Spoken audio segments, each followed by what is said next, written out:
Hello, my name is David Maestas, and I'm the president of the Dona Ana County Young Democrats of New Mexico, and I'm here today to interview Representative Garcia Richards. Representative, thank you for joining us today. Thank you for having me. Definitely. I guess what we'll do is we'll ask you a series of questions and kind of get your insight on the state of education in New Mexico. So, what compelled you to run for state representative? So, first of all, knowing that in New Mexico we have a citizens legislature, that means that people bring all of their background and experience to come to Santa Fe, make policy. I felt like being a teacher in the public school system, having kids that go to the public school system, I had a lot to offer in that arena, and so I wanted to come and bring my expertise as well. Excellent. So we know that you were a public school teacher for quite some time, and we really value your insight on the state of education. So what we'll do is I'll ask you first, what are some of the main obstacles facing education in New Mexico today? Yeah, obstacles. So there are actually many, and they're very cyclical and sort of endemic, and they have to do with poverty, low levels of education that students' parents come with. We have a lot of violence in homes, and we have some addiction issues in New Mexico. Right. And I think that there's a large portion of our students that come sort of not prepared to learn at the classroom door because they are facing such heavy issues in their own home lives.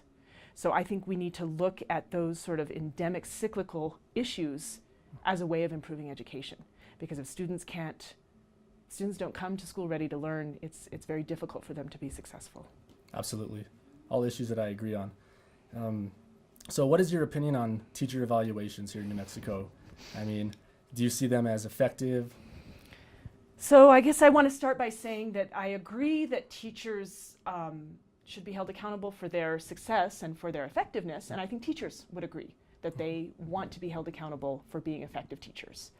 The issue that I see with the teacher evaluation we have in New Mexico right now is that it's punitive, quite frankly. We're basically wanting to root out, or blame teachers, right. And that's a real problem for me. The other issue that I see with the teacher evaluation system is that it's based on student test scores. Right. And every study that you will read about basing performance on student test scores says that that is a flawed way to show teacher effectiveness. Right. Teachers have not had a pay raise in 5 years. Teachers are under a lot of pressure with the adoption of Common Core and new standards, and now we have put this teacher evaluation system on top of all of that without giving them, a compensation increase. Right. And so that's, it's unfair. It's causing low morale in schools, right. And that all of that really concerns me. Right. Well, hopefully something will be done to improve it and the morale of teachers. We need them more than ever right now. Absolutely. So what do you think about the PARCC assessment? Do you think it's beneficial to serving the needs of New Mexico students? So we actually had a choice. When we adopted Common Core, we had a choice of testing systems to go with. PARCC is a national consortium of states that have chosen to be a part of this test. Right. The other choice would have been to go with a test called Smarter Balance. The issues that I see around PARCC are that it is a single test. Right. And we are basing, as I said before, teacher evaluations on a single test. We are basing student achievement on a single test, and that is concerning to me. Right. We are finding teachers having to sort of teach to a test. Right. And then the other thing about PARCC is that we have not fully established broadband in the state of New Mexico, and PARCC is actually done on the computer.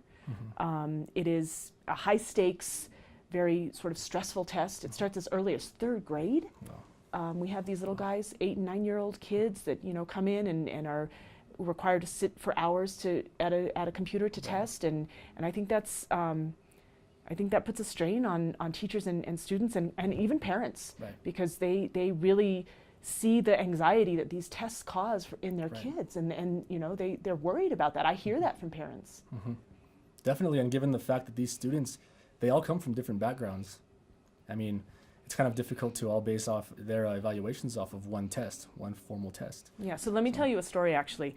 There was a standardized test that was used. My husband actually used to teach down in Anthony, New Mexico. Oh, wow. There was a standardized test that was used there, and it asked this question, where is the most typical place that you'd see a boat?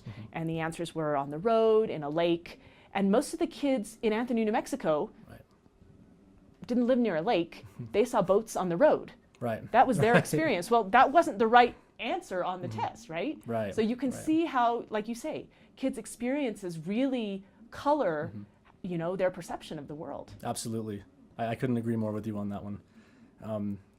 Another question I have is, what are the benefits of early childhood education? I mean, do you think that we should encourage funding for it? How can we encourage funding for it? Okay, so at the beginning of the interview, I talked about all of the obstacles to education. And I really think that one of the ways that we can invest in combating those obstacles is with early childhood education investments. And that starts, it's 0-5. Right. So it actually starts in a program called home visiting, where you really teach parents about that brain development that's happening like lightning speed for kids 0 to 3. Then after 3 years old, pre-kindergarten education is extremely important for, like I said before, preparing kids to learn. Right. So by the time they get to kinder, they've had this whole background that really builds a foundation for them to be successful once they get to public school. Right.